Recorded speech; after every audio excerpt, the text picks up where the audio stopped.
tous, on se retrouve pour le 3e volet de cette séquence, comment battre le record du monde de saut à la perche, et on est toujours avec Renaud Lavillenie qui est en quête de récupérer son titre de recordman du monde, pourquoi pas en prenant une perche plus longue pour sauter plus haut. Donc c'est la question qui va nous occuper aujourd'hui, est-ce que physiquement on peut effectivement sauter plus haut si on prend une perche plus longue?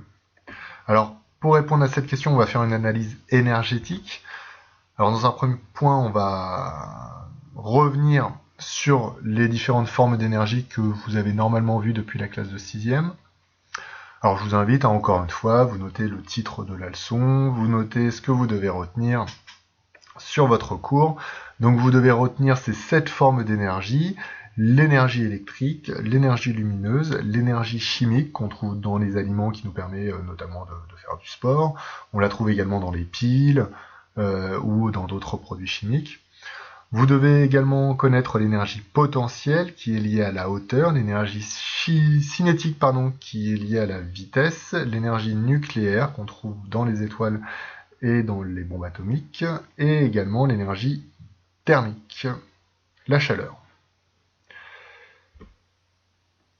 Dans un premier temps, on revient sur la course d'élan et le saut du saut à la perche, et on étudie les conversions d'énergie qui ont lieu pendant cet événement. Donc quelle est la forme d'énergie apportée par l'élan, et en quelle forme d'énergie est-elle convertie lors du saut. Donc ça, vous vous basez sur ce qu'on a vu juste avant. Une fois qu'on a fait ça, on va faire un zoom sur une des formes d'énergie en particulier, l'énergie cinétique, qui est liée à la vitesse. Alors dans les programmes, c'est pas très clair, mais visiblement vous devriez connaître cette formule. Donc l'énergie cinétique de quelque chose ou quelqu'un en mouvement se calcule de la manière suivante, c'est la masse de la personne multipliée par sa vitesse au carré, le tout divisé par 2. Alors là, on fait très attention aux unités. La vitesse est en mètres par seconde, la masse est en kilogrammes, et l'énergie est en joules. Hein, c'est pas comme en électricité avec le kilowattheure, là l'énergie cinétique est en joules. Alors je vous invite à calculer l'énergie cinétique de Renaud Lavillenie, qui a une masse de 70 kg, au bout de sa course d'élan, lorsque sa vitesse est maximale à 10 mètres par seconde. Voilà, donc vous calculez l'énergie cinétique qu'il obtient au bout de l'élan.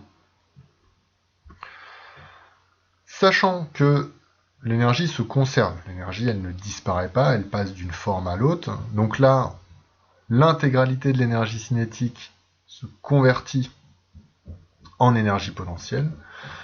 J'aimerais que vous utilisiez le graphique qui est indiqué en dessous pour me dire à quelle hauteur il peut espérer sauter. Voilà, donc c'est de la lecture graphique. Vous pouvez faire pause, prendre une règle, regarder, faire un zoom. Donc voilà, à quelle vitesse, à quel saut, à quelle hauteur il peut espérer sauter.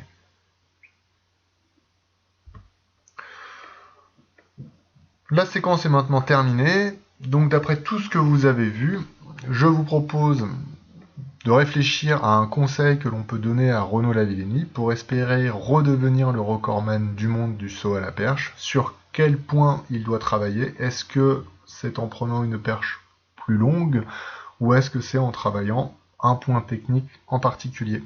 Voilà, donc là je vous laisse par contre faire une rédaction argumentée en vous basant sur tout ce qu'on a vu pendant la séquence. Voilà, on fait un point ensemble un peu plus tard.